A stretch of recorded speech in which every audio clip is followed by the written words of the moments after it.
Bonsoir chers téléspectateurs. La rédaction femmeinfo.ci, le débat TV, à rencontre d'une jeune leader africaine qui vient juste d'être élue à Accra. Bonjour mademoiselle. Bonjour monsieur. Alors, Edwige Ouassa, Oui.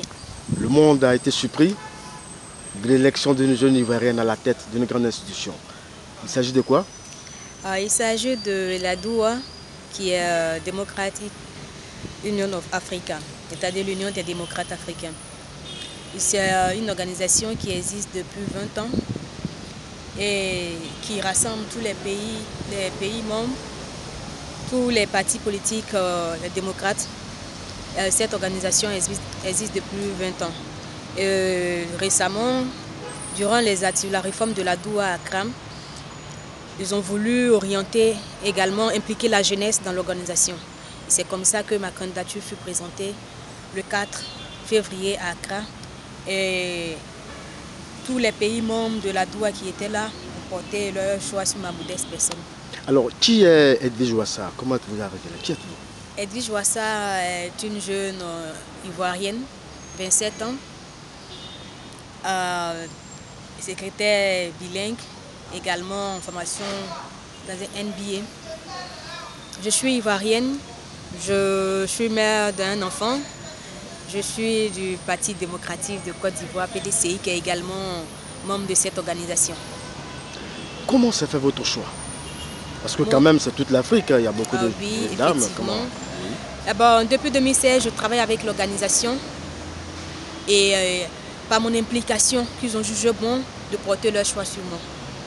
J'ai été impliquée dans l'homme, je n'affichais pas ce que je faisais réellement pour l'organisation.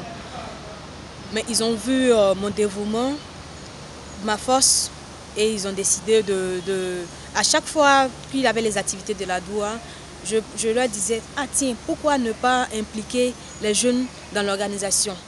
Pour ne pas qu'elles meurent demain. Les jeunes sont la relève.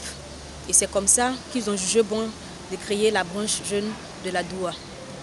Donc vous avez été élue la représentante jeune Union africaine.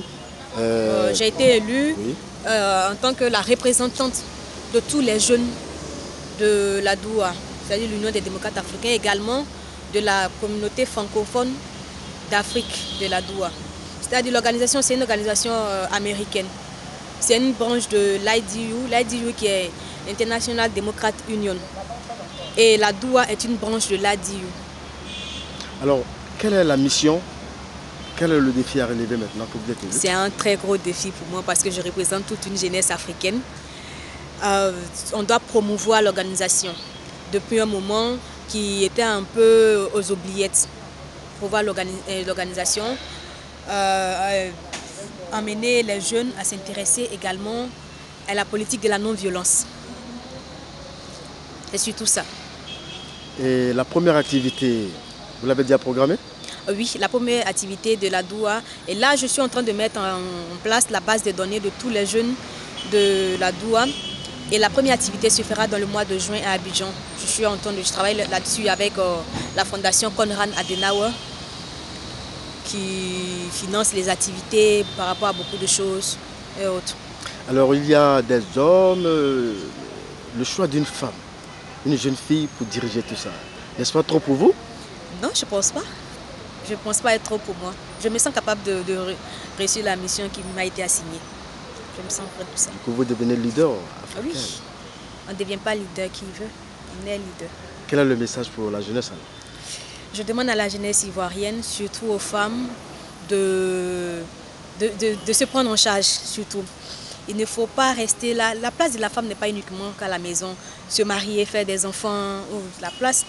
La femme également a sa place dans beaucoup de domaines d'activité.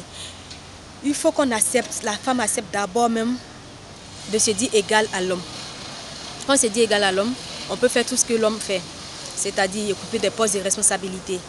Nous ne sommes pas bonnes que pour produire des enfants, comme on le dit, ou pour faire à manger, non. La femme a également sa place dans différents secteurs d'activité. Donc, vous invitez la jeune fille Ne plus rester assise et attendre l'homme. Non, non. La jeune fille doit s'élever. Elle doit se dire, tiens, pourquoi ne pas, moi aussi, de mon côté, faire quelque chose pour soutenir mon homme.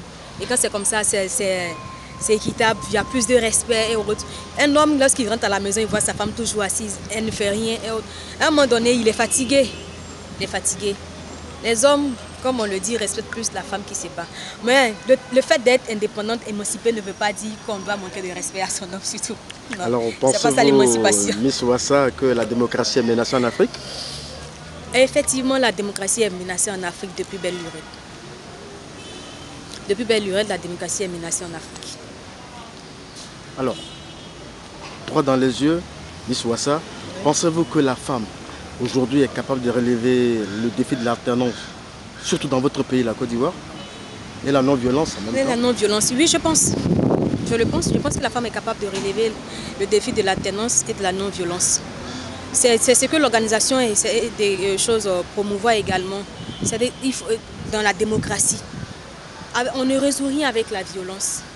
Vous savez, toute chose, mon père m'a toujours dit que la vie est faite de choix. Le plus facile, c'est de faire des choix, et puis le plus difficile, c'est de vivre le choix qu'on fait. Je pense qu'avec une... tout dépend de la mentalité, l'éducation et autres.